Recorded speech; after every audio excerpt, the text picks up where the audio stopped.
this was about as bizarre and as easy as it gets. So the number for me was a number that would allow me to never have to work again. I feel like we got top. I went from a sale of, $500,000 to in debt.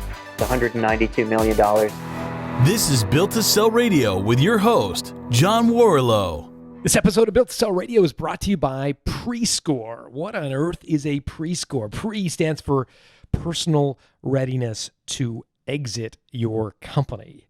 And here we're looking to evaluate how personally ready you are to leave your company. When you go to sell a business to have a successful exit and look back on it without regret, you need two things. Number one, a company that is attractive to an acquirer, to a company that's built to sell.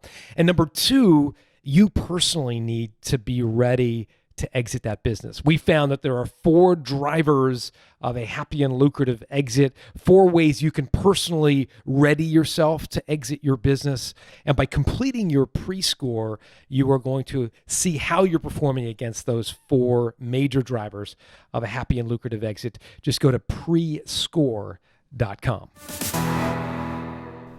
As difficult as the financial crisis that we're going through may feel right now, there is one silver lining. And that is that for a lot of businesses, they will emerge from this period a much stronger business. And unfortunately, some of your competitors may not. This will be a reckoning for a lot of businesses that are not built to sell, that are too dependent on a single customer or haven't figured out their cash flow model. And as a result, we're going to see businesses fail. And if you're one of the businesses that thrive and at least survive through this time, you'll be much better placed to come out of it with a lot less competition. And that's exactly the place that Bryan Clayton found himself in. In the 2008 crisis, he was challenged like never before in his company, but managed to bring his team together, as he will describe on this episode, and work through the crisis and ultimately built a sellable company, one that was acquired by one of the largest landscaping businesses in the United States. Here to tell you his entire story is Bryan Clayton.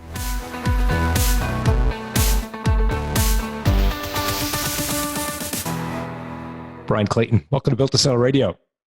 Awesome. Great to be here. Yeah, it's great to have you. So tell me a little bit about the lawn care business, because when I think of lawn care, I don't think of a business. I usually think a guy with a tractor or a guy with a push mower. I don't think of it as a business to say, but you built a significant business here. Yeah, so it's an $80 billion industry in the United States. And that's incredible. 90% of it is probably dominated by what I call chuck in a truck. Chuck in a truck, yeah. Peter in a pickup. Yeah. And so, yeah, to your point, most of it is done by owner-operators. It's highly fragmented, and that's mostly in the residential space. So somebody needing their lawn mowed once a week, once every 2 weeks, they typically get matched up with somebody who is an owner-operator to come cut their grass for them. But there is a big industry around landscape maintenance, around commercial properties, apartments, office parks, airports, things of that nature that require a little bit more economic resources to pull off. There's some cash flow and equipment and some, so there's a lot more of investment assets up front. So bigger companies do play in that space. And so, okay, that's helpful. And that's where Peachtree played in a commercial we side? started off just me and a push mower. And I would mow my neighbors' yards and all through high school. And by the time I was starting college, I had 5 employees. And by the time I got done with college, I had 25 people working for me. I realized, wow, I never really wanted to cut grass my whole life. That wasn't what I was going to school for. But I started to quickly realize, I was making more money running this little business than I was ever going to make, going into the job market. So I just kept running with it. And what were you making when you were finished college? What were you clearing in a good year as a 21-year-old? So it's subjective because I was pumping every dollar I could back in the business. I took on no outside investors. And so if I had an extra 10 grand, I bought a truck. But to answer your question, easily 6 figures. And my counterparts that were also going to business school, where I attended college at a state school here in Tennessee, I mean, they were starting, this was 2002, 3. They were starting making 30 grand, 40 grand. And I thought, Right, here you are, 6 figures. You're like, nope. to be honest, didn't love the business. It's hard business. It's a tough, cutthroat industry, hard business to run. But I just saw a better future for myself just being an entrepreneur than I did going to work for somebody. So how does it go from 25 guys and gals cutting grass to what was your shift, or what was the trigger that shifted you into the commercial space? Yeah. So it took me a long time to learn this stuff on my own. I was a young cat, and I wasn't open to feedback as much as I should have been, and so I had to learn a lot of this stuff through trial and error, and over time, learning how to delegate better, how to hire people better, and really kind of the inflection point would have been when I took on my first salesperson and began to train them with how I sold the first $1 million a year in business, and train them in my way. And then I was able to replicate that to 2, 3, 4, 5 salespeople over the next 5 years. What was the secret you talked to them about selling? For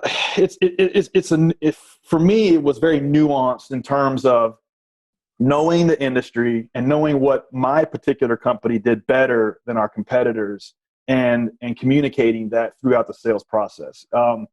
And I could never really figure out in those early days if it was better to hire somebody with sales background experience or hire somebody with industry experience. I never could find that silver bullet of somebody that had the perfect combination of both. And I never really, in over 15 years, I never really got to a point where I felt comfortable one way or the other.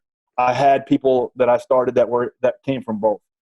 And for us, there's so much nuance in the green industry and the landscaping maintenance industry that it takes a long time to understand the horticultural piece of it, the business piece of it, the quality aspect of it, and taking at what I had learned over 5, 6 years and putting that into my new salesperson's head was one of the hardest things I had to learn on my own in the early days. But it wasn't until that point until we really started to grow. Okay, so I think a lot of business owners listening to this would be in the same camp. Either they thought about hiring salespeople, they've got a couple, maybe they're underperforming. They'd love to get some tips and tricks. What did you find, albeit by trial and error, worked with hiring and training salespeople? Yeah, the first thing is the thing I learned the hard way was you can't motivate anybody.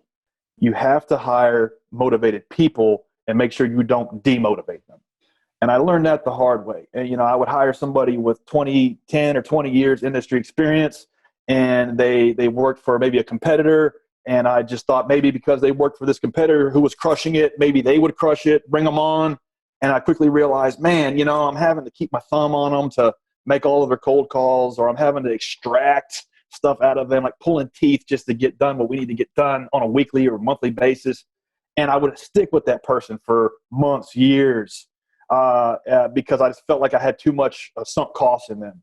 Mm-hmm. And it took me years to realize when I didn't have the right person, then it was time to let them go and try to interview somebody else for that role. How did you evaluate someone's inner motivation? Like in an interview like you and I are having right now, like what would you ask them to measure their inner motivation or inner drive? Yeah, you really, there's so much skill and finesse and nuance around that, right? How do you find that out when you're sitting across from somebody, and how do you make sure they're not blowing smoke? And for me, I would try to tie as much of our conversation around evidence as I could. Tell me about a time when you had no leads in a given week and how you just went out and hustled one up and how you closed the deal. Like, walk me through that. Like, tell me a story around that. And usually you can suss out if somebody's ever done that before, because a good salesperson mm-hmm. will be able to do that. And as I hired probably well into several thousand people over the 15 years running that business, ended up with 150 when it was acquired, and had a sales team of 5 or 6 at any given time. So I got pretty good at it as time went on. But in the beginning, man, I really sucked. And the other thing, I mistake I made was in the early days when my support team was just me, a secretary, maybe one other person, I'm hiring my first sales guy. I made the mistake of having them be over account management and sales. And for years, I suffered that because they were constantly being pulled between taking care of clients that they had relationships with and going out and hunting new clients. It wasn't until 10 years in that I realized I had to have an account manager and had to have a sales prospector, had to separate those roles. Big mistake I made, cost me a lot of growth and a lot of success. If I had figured that out day one, if I had known then what I know now, I could have gotten done in 1 year what took me 5. Wow. So you're a big believer, it sounds like, in separating the roles of hunter and farmer. Yeah. For me, in that business, yes, because you're constant. If your job is to go out and hunt new business, you're always going to be letting the current book of business suffer. How did you guys juggle, as you move more into the commercial space, how did you juggle cash flow? Because I'm imagining commercial jobs, now you've got bigger equipment, you've got guys who pay in 30, 60, 90 days as opposed to cash when you show up with the truck. Really difficult. How did you manage that? Very difficult business for cash flow because first off, it's seasonal. So your costs spike I didn't even think about throughout that, the year. And secondly, if you're trying to run a business that big, the lawn and mowing business is the best business in the world for a 1 or 2 man operation. But once you start trying to build a big business around it, there's a big gap between here and here, and it's a long, hard road to get there. And cash flow is a big piece of that because the big boys, the multi-billion-dollar companies, can fund that time better than you can. And so, and in larger companies, large commercial real estate owners take pride in how long they're able to stretch out their vendors. They love to be able to sit on your money for 90 days. Meanwhile, you're suffering trying to figure out how to pay the light bill and how to make payroll that week, and they're sitting on your money for 90 days. And so the ability to do that is almost table stakes for a 6-figure contract or $1 million contract. The ability to cash flow it throughout the year is almost the price to entry to play in that game. So how'd you do it? Well, I suffered through it, and the way what kept me in business and kept me afloat was I built it debt free. So I didn't have lease payments, I didn't have mortgage or car notes or truck notes or equipment payments, and I built that business only on the revenue that it generated, and so I didn't have this huge outlay that I had to service, whereas my competitors did. And so that was one way we were able to have a competitive advantage that we built over time, was that we owned every piece of equipment we had. And at one point in time, probably had 300 lawnmowers that, cost 10 grand. And so to be able to own those assets, and it's amazing how fast they go down in value. It sucks. But to own and repair and stretch out the life of those assets through things like preventative maintenance and having in-house mechanics and things like that, we were able to forge a competitive advantage and be able to withstand the highs and lows of the cash flow. The other thing is it got me through the 2008 meltdown too. I would have gotten wiped out had I had several $100,000 a month in debt service through that time. Yeah, for sure.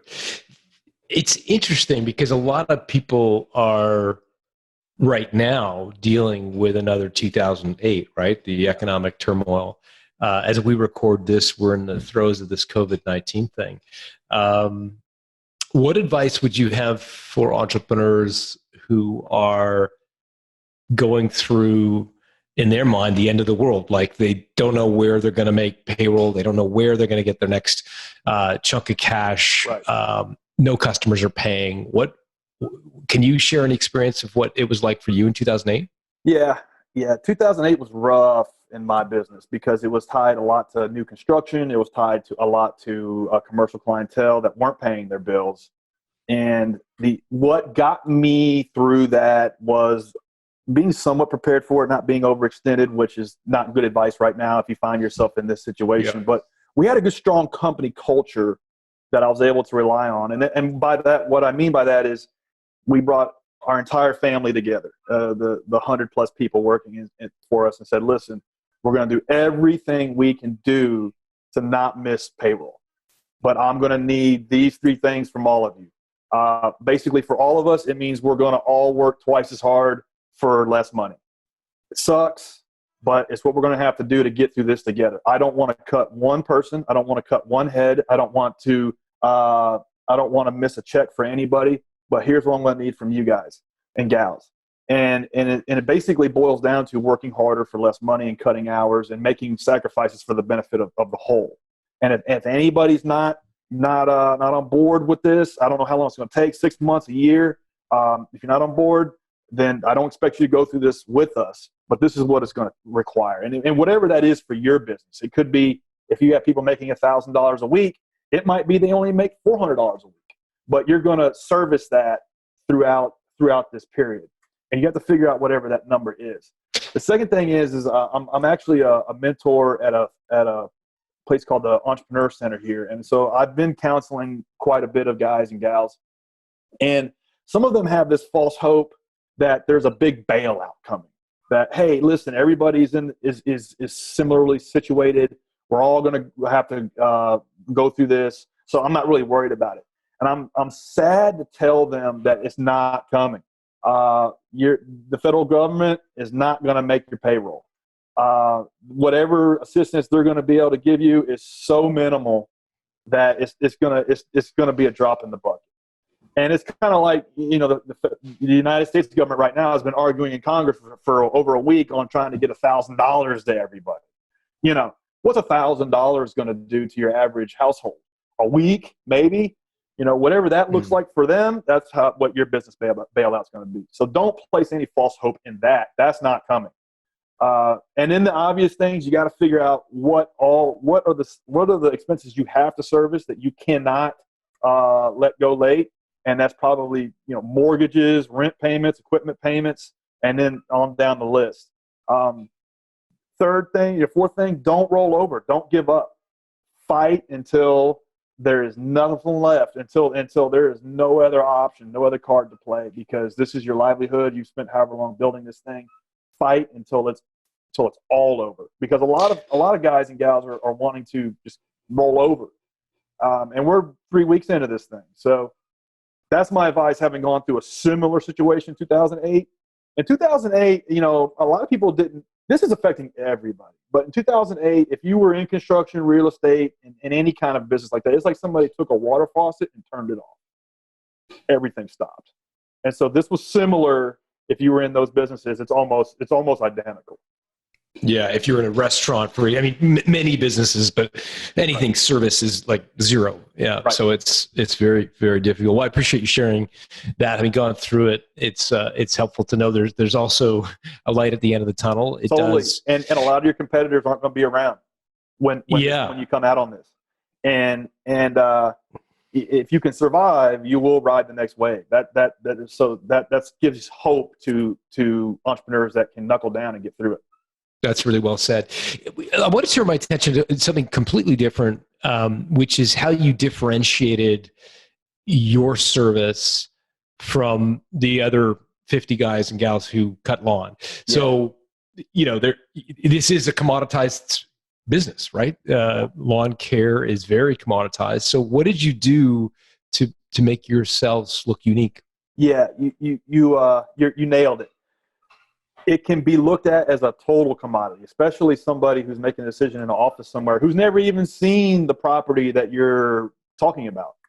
A lot of properties, particularly in Nashville, the market I was operating in, were owned by wealthy investors or conglomerates out of Chicago or New York. They'd never even been to these places, and so, but they're ultimately the ones that are making a decision. So you have to look for ways to separate yourself in a commoditized service like ours. And really, it stemmed back from me having to sell my first commercial customer. Back in the days when I was just 5 or 10 people, I would still do sales. In fact, I would do sales out of the truck. I would be running a crew, 2 guys mowing, and I'd be making cold calls. And or I'd leave my crew working somewhere, and I would run around and make cold visits. And one of the first commercial clients I got was McDonald's. And it was a huge contract for us. It was 40 locations throughout the Nashville, Tennessee area. And the thing that I was able to do to separate our service from the 20 other services that they could hire that were just like me was I said, listen, when we come to service the property every week, we're going to pick up every cigarette butt that is in the drive-through, because you don't want your customers seeing that. If your customer looks down and at the drive-through and they see that it's full of cigarette butts, it's gonna turn them off. It's nasty, and if they see a nice clean mulch bed there, they might supersize the meal, or they might add apple pie. And so I tried to figure out ways to say, listen, we're not cutting grass, we're making you more money, and that kind of thesis carried us on throughout the entire scope of that business. Was we're not in the grass cutting business. We're in the partnership business where we figure out ways for our clientele to make more money. And hell, I mean, back then when we sold them, I was picking up cigarette butts, and eventually I bought a grabber. I didn't have to touch them. But I mean, I've done that. And all the way to the last day of running that business, we picked up every cigarette butt in the drive-through of every fast food client that we had. And so trying to figure out ways to align what it is we sold and did to making our client more money was something that we embedded in our sales process and also use as a differentiator. Because when you change the conversation to go like that for like an apartment manager, like how do we help you take your vacancy rate from 10% to 5%? Well, here's how we do it. We install better floral color at the leasing office. Where is the show apartment where you take everybody through? Okay, it's over here. Here's a design for seasonal color to go there, and here's where we can make that corner of the complex look better. So when you walk your prospective client or tenant through there, maybe your close rate goes up by 1%. Let's try it. You know, talking about those things rather than, hey, we're the cheapest grass cutting service you can hire, was a philosophy that carried us throughout how we ran the business and how we sold new customers. And how big did you get this company, like in terms of revenue or number of employees, whatever proxy you want to use for size?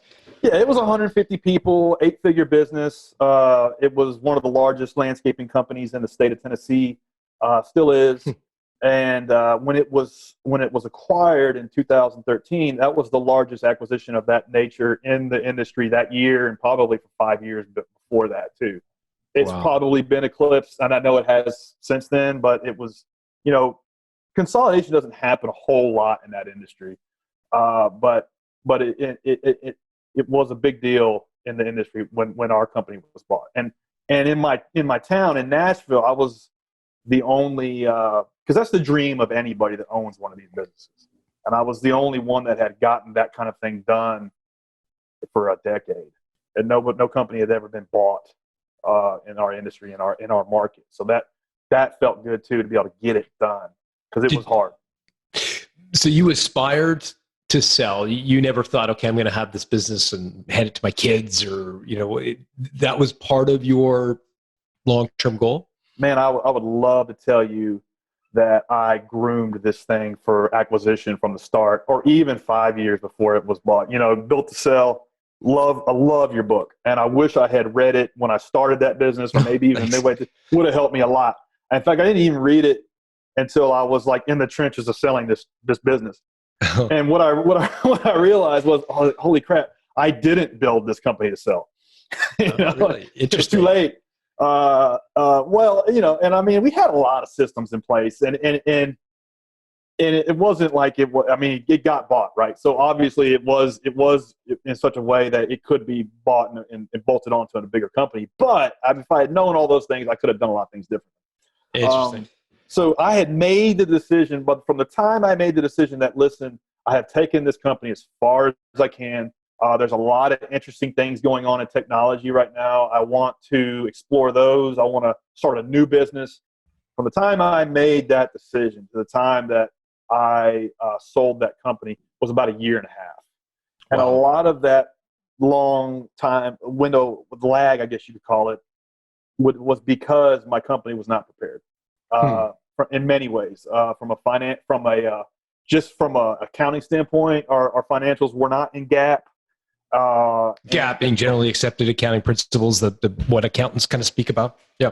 First time I'd ever heard that term was when the CFO for the company acquiring mine, $100 million plus outfit, acquiring my company.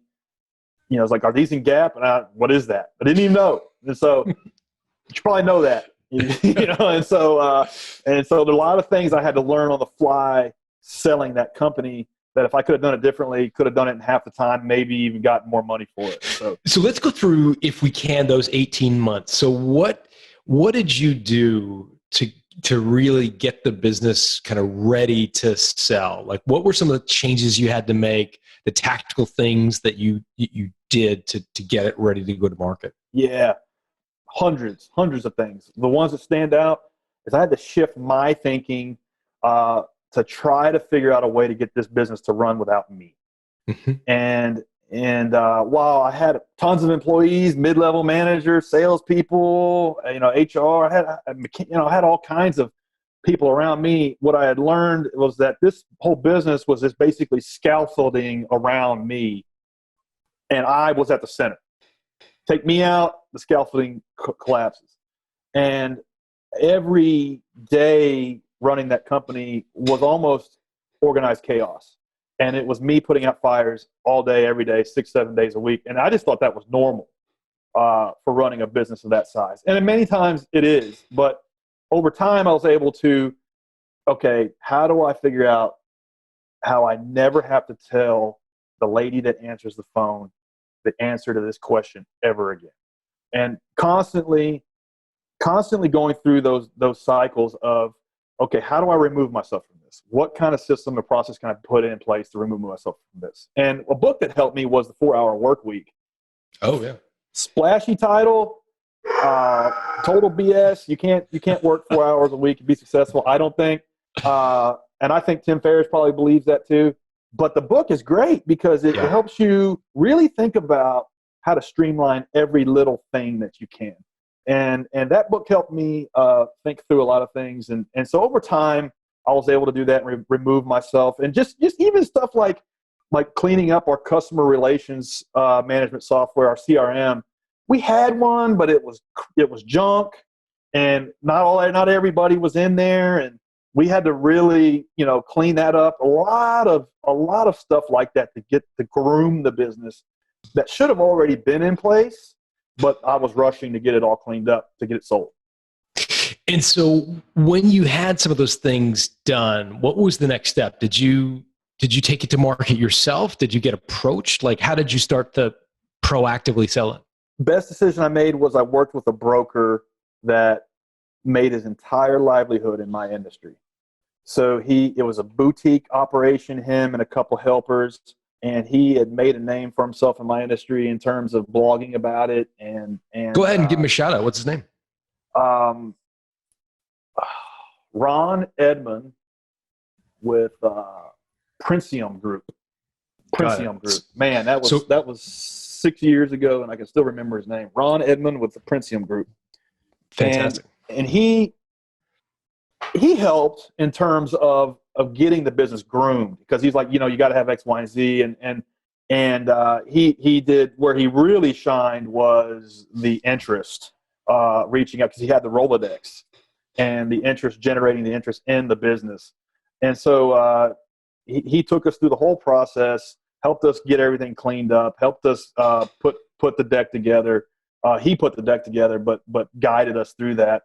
And then he did all of the outbound outreach to get interested parties. And without him, we wouldn't have gotten the deal done. There's just no doubt about it. What did you think the company was worth? Like, is he telling you kind of multiples of profit? He's managing expectations, yeah. For us, at the time, 4x EBITDA was pretty standard, and that's what we were expecting, as that's what we were in the game for. But as you pull all of this stuff together, you understand that that's a sliding scale, because there's a million ways to slice that.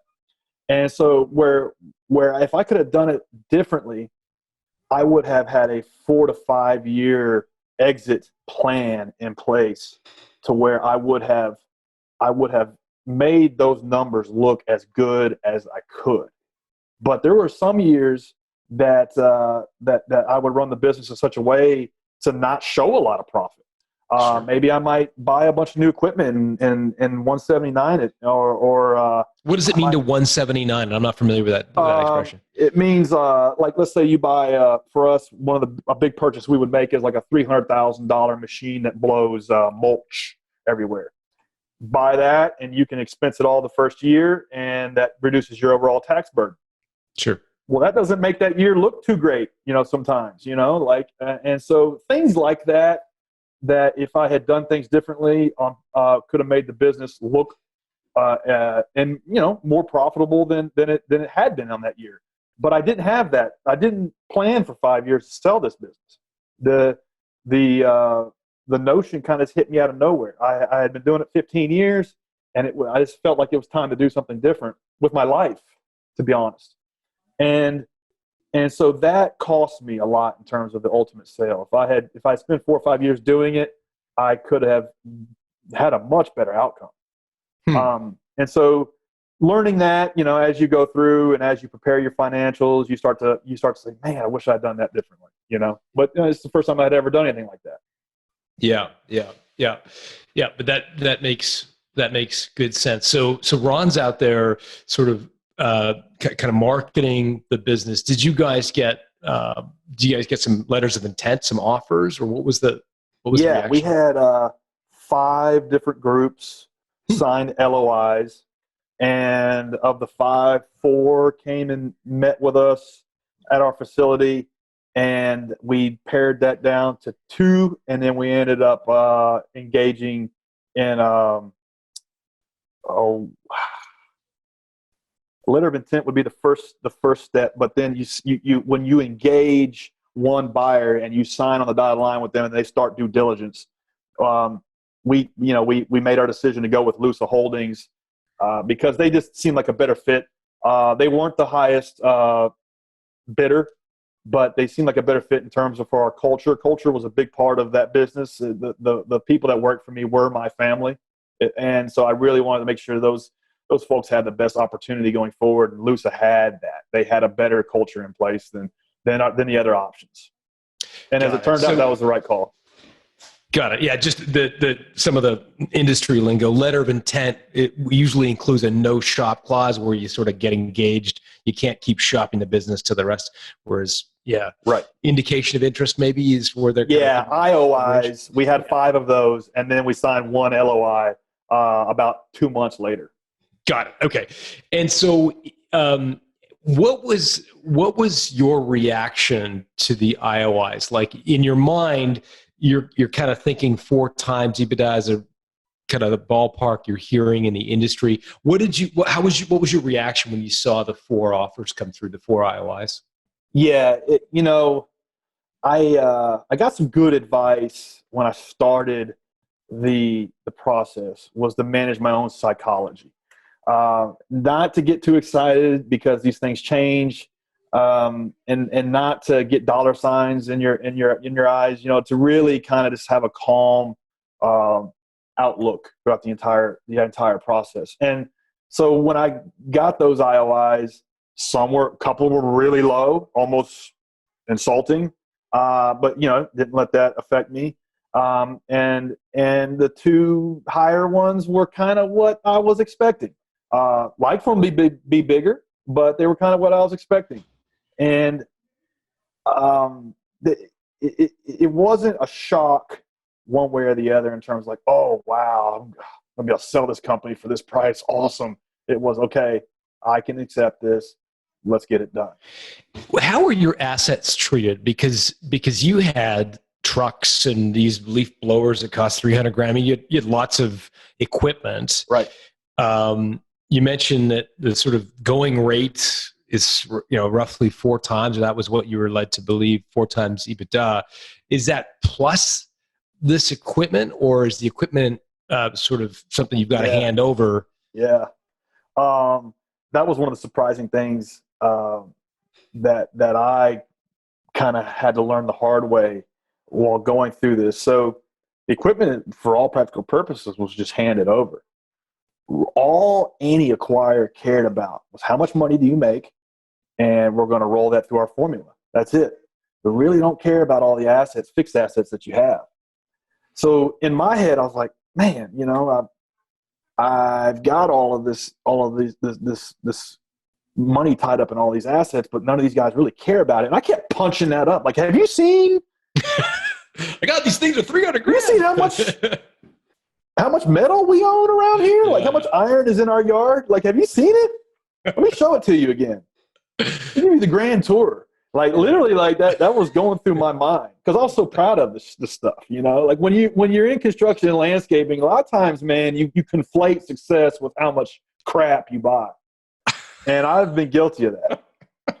And so they didn't care. They didn't care that I had built this fleet of 80 trucks, all cash. They just looked at it like it was worn out junk. And honestly, to them it was because they sold all of it the day they bought it and put their own stuff in because they have a system. So that was humbling. But the way I reconciled it was, look, if you had a car note or a truck note or an equipment note on every one of these pieces of equipment, you wouldn't have a business to sell. Because whatever you're going to sell it for, you're just going to turn around and probably give half of it to the banks to pay all this crap off. Mm. And so that's the way I reconciled it was, man, you took 15 years to build this business and you did it all debt free. And it was because I took that path was why, one of the main reasons why I had a business that I could sell.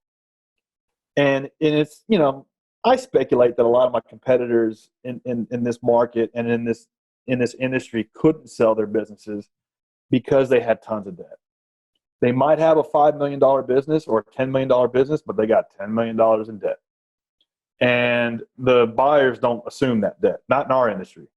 That's cleaned up at the sale. So that was how I made that, how I felt better about that in my head. But no, they didn't care a bit about it.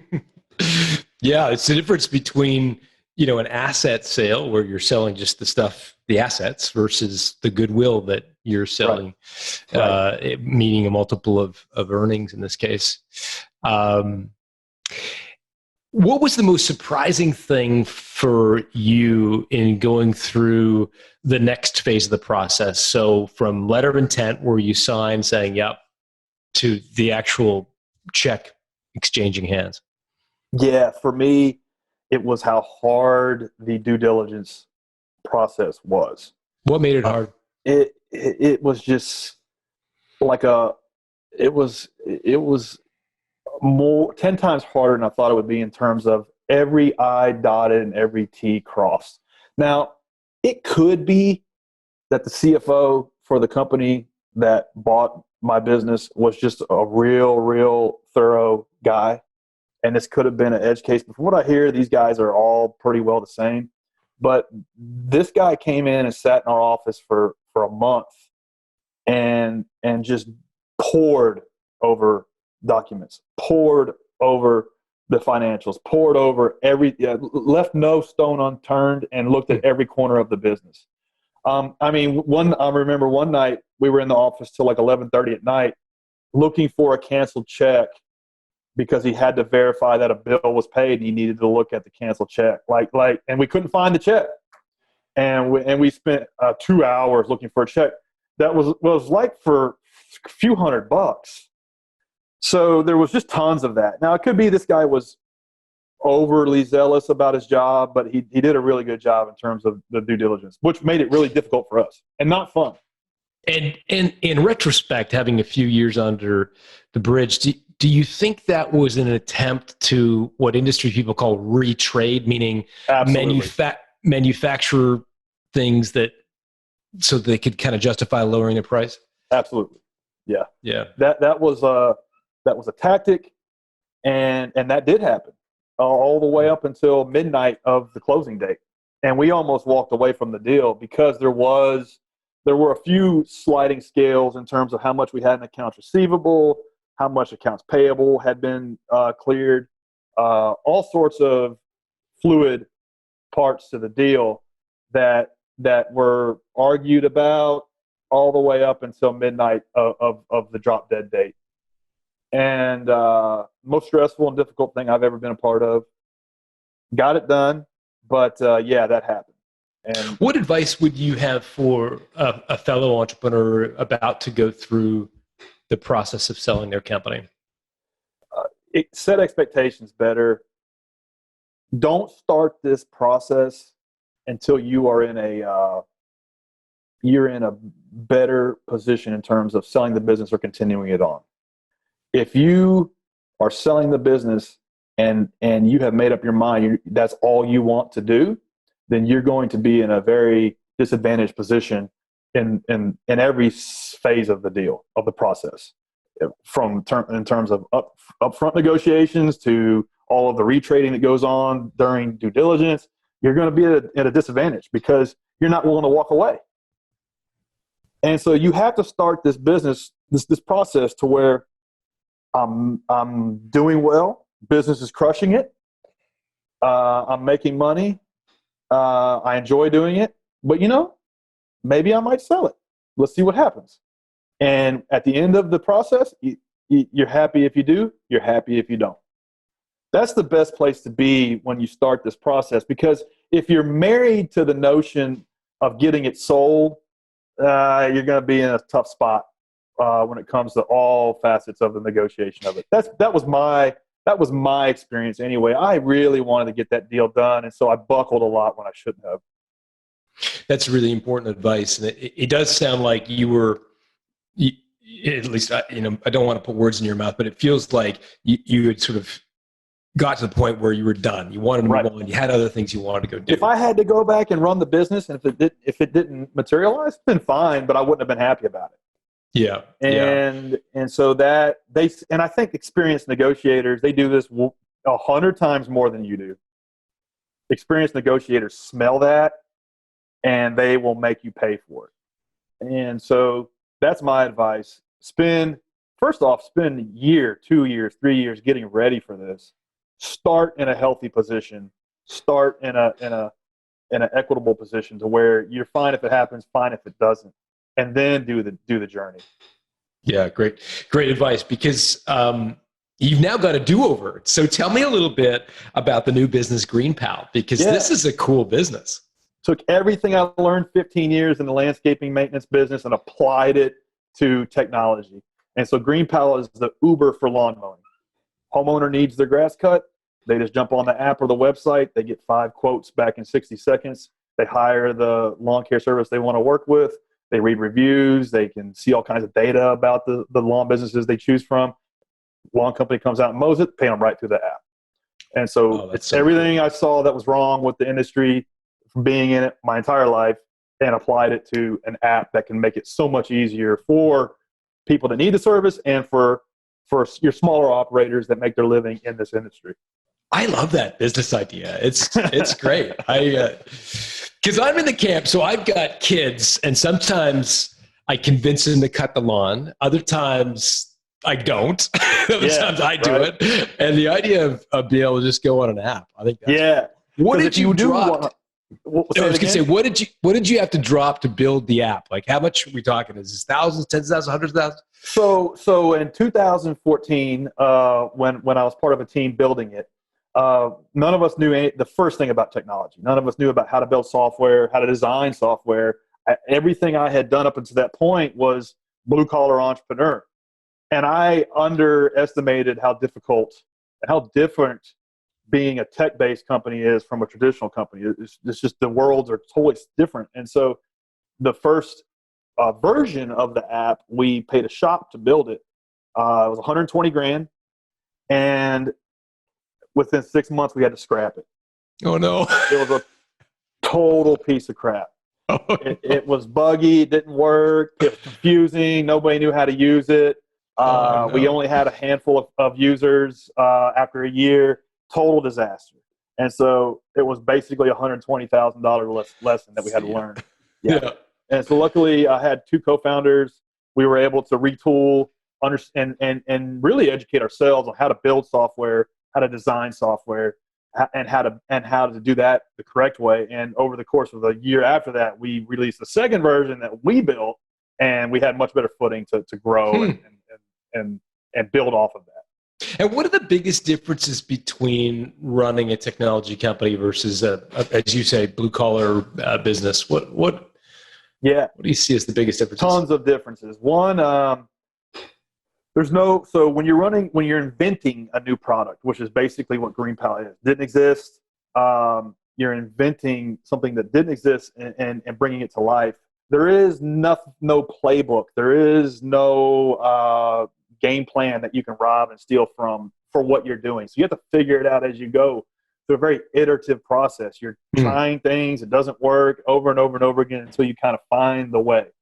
One of the things I did when I was building my first company was I would go to trade shows. I would try to meet with the largest landscaping company in that city and tour their facility. And they oftentimes would let me. And so I was able to look at that and say, okay, this is a $40 million operation. Look at the things they're doing. Oh, man, that's a great idea. And port those to my business. When you're inventing a new technology product, there really isn't that analogy. There isn't that similar thing that you can pull from. And so for me, that was one of the surprising things. Like I had in my head when we first started, this is what it is. We'll just build it and we'll be done. Here we are 6-7 years in. And what you come to find out is it's never done. You're always making it better. You're always learning new things. You're always putting in new features. You're always building on it. So that's one of the things that makes it more challenging, but also in a way kind of makes it easier in a way because every problem you have can be solved with technology.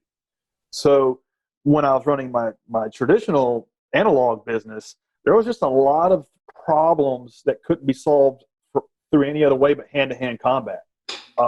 Just getting in the trenches and getting your hands on it. A truck is literally gone off the road and it's 2 feet from a riverbank and it's about to go in the river.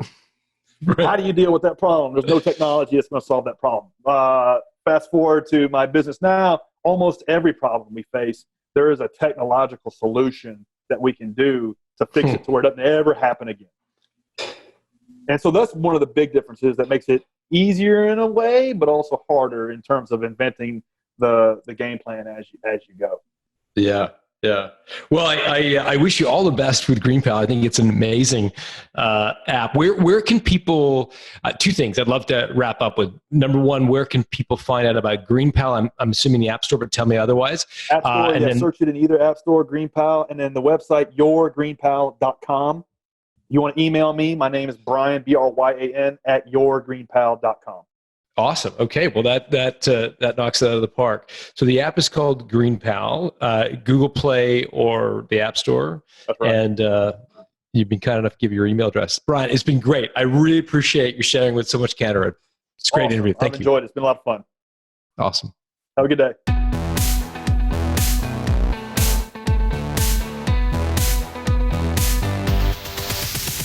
Thanks for listening to Built to Sell Radio with John Warrillow. For complete show notes with links to additional resources, visit builttosell.com/blog.